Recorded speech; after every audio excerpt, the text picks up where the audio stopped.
তারা কিসের থেকে আজাদি চাইছে? তারা কি ঢাকার থেকে আজাদি চাইছে? ঢাকা কি দিল্লি শাসন করে? শুভেন্দু অধিকারী তক্তে তাউস খান খান হয়ে যাবে সেই দিন খুব বেশি দূরে নয়। একজন বিচারপতি একটি তীর্যক মন্তব্য করলেন, আর সেই মন্তব্যকে কেন্দ্র করে রাজনৈতিক দল গঠিত হয়ে গেল।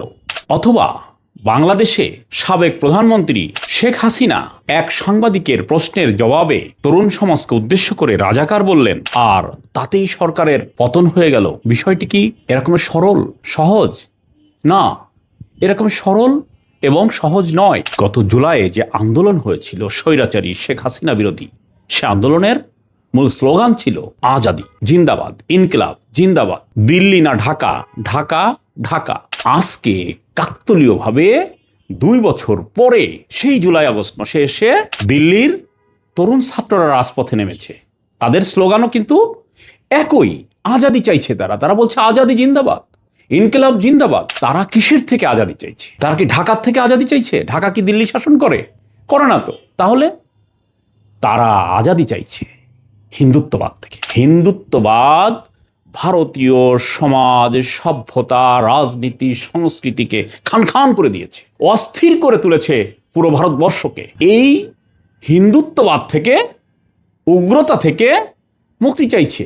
এই হিন্দুত্ববাদের পুরোধা, এই হিন্দুত্ববাদের আইকন নরেন্দ্র দামোদর মোদি, যিনি নিজেই গুজরাটের কসাইখ্যাত এবং তার ব্যাকগ্রাউন্ড হচ্ছে আরএসএস। তিনি আরএসএস থেকে উঠে এসেছেন। উগ্র সাম্প্রদায়িক সংগঠন আরএসএস, যে সংগঠনের নেতা ছিলেন নাথুরাম গডসে, যিনি 30 জানুয়ারি 1948 সালে ভারতের অবিসংবাদিত নেতা মহাত্মা গান্ধীকে গুলি করে হত্যা করেছিলেন। অপরাধ, সমকালীন সময় দিল্লিতে যে দাঙ্গা হচ্ছিল, বিশেষত মুসলিম নির্যাতন হচ্ছিল, মুসলমানরা মারা যাচ্ছিল, হত্যা করা হচ্ছিল, এই হত্যাকাণ্ড থামানোর জন্য গান্ধীজি চেষ্টা করছিলেন। তার প্রতিবাদে নাথুরাম গডসে গান্ধীজিকে গুলি করে হত্যা করে।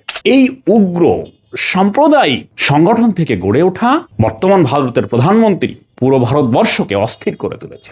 বিশেষত পশ্চিমবঙ্গ এবং আসামে নাগরিকত্ব আইন, ভোটার অধিকার আইন, বিভিন্ন কার্যক্রমের মধ্য দিয়ে পশ্চিমবঙ্গের সাম্প্রতিক সময়ে ঘটে যাওয়া ভোট ব্যবস্থায় মুসলমানদেরকে বাদ রেখে ভোট দিয়ে হিন্দুত্ববাদকে জিতিয়ে সেখানে কোরবানি বন্ধ করে দিয়েছেন।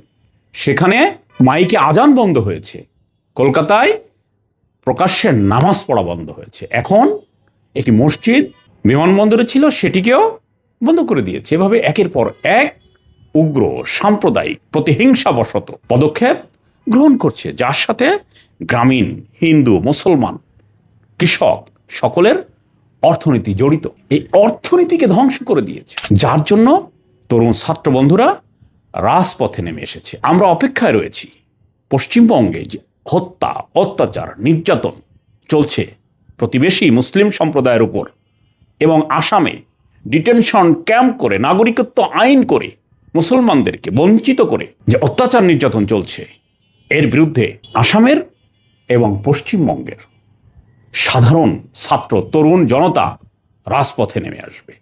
এই ককরোচ পার্টির বিস্তৃতি ঘটবে সারা ভারতবর্ষে।